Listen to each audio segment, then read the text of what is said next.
Il y a fort longtemps, juste après que Jésus fut baptisé dans les eaux du Jourdain, un événement d'une grande importance se produisit. L'Esprit Saint conduisit Jésus dans un lieu sauvage et solitaire, le désert. C'était une terre aride et rocailleuse, sans lit douillet, sans nourriture chaude et sans le moindre commerce.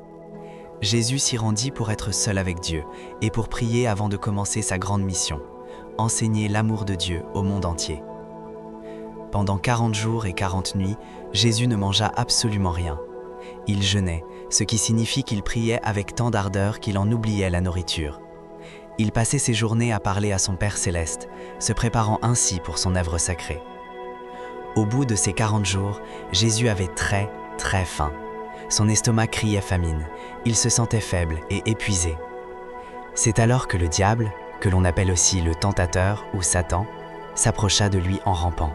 Le diable voulait ruser pour pousser Jésus à commettre une faute, tout comme il avait trompé Adam et Ève dans le jardin d'Éden, bien longtemps auparavant. La première tentation. Le diable désigna du doigt des pierres lisses et rondes qui jonchaient le sol et qui ressemblaient à s'y méprendre à de petits pains. « Si tu es vraiment le Fils de Dieu, chuchota-t-il, ordonne à ces pierres de devenir du pain chaud, frais et délicieux. Allez, tu as faim, n'est-ce pas ?» L'estomac de Jésus grondait. C'eût été si facile, un seul mot et ces pierres se transformeraient en pain moelleux. Mais Jésus savait une chose que le diable tentait de lui faire oublier. Obéir à Dieu est plus important que de se remplir le ventre. Jésus regarda le diable droit dans les yeux et dit « Non, car l'Écriture dit « L'homme ne vivra pas de pain seulement, mais de toute parole qui sort de la bouche de Dieu. » La deuxième tentation. Le diable n'en resta pas là. Il emmena Jésus au sommet du grand temple de Jérusalem. Il se tenait là, sur le rebord, dominant la ville qui s'étendait loin en dessous. Le vide était vertigineux. « Jette-toi dans le vide, dit le diable avec un sourire sournois. La Bible dit que Dieu ordonnera à ses anges de te porter. Ils te soutiendront de leurs mains pour que ton pied ne heurte pas une pierre. Vas-y, prouve que Dieu te sauvera. » C'était un piège pour forcer Jésus à mettre Dieu à l'épreuve, pour obliger Dieu à prouver son amour par un exploit dangereux. Mais Jésus ne se laissa pas tromper.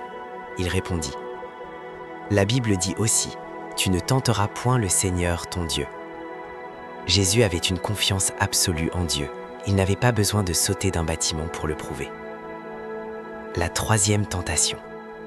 Enfin, le diable emmena Jésus sur une très haute montagne. De là, il pouvait contempler tous les royaumes du monde, des cités étincelantes, de puissantes armées, des palais d'or et des forêts magnifiques. Tout brillait sous le soleil.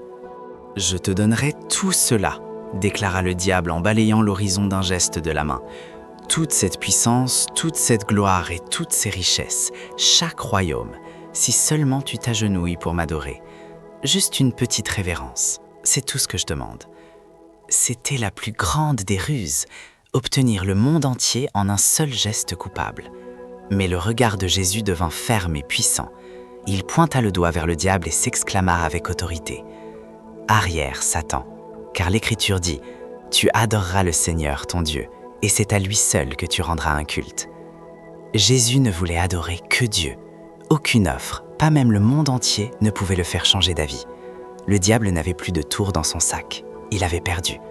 Il s'éclipsa comme un animal apeuré, laissant Jésus seul dans le désert. C'est alors qu'une chose merveilleuse arriva. La Bible raconte que des anges vinrent, des anges de lumière, magnifiques, venus du ciel. Ils apportèrent à Jésus de la nourriture et du réconfort. Ils prirent soin de lui et lui rendirent sa force.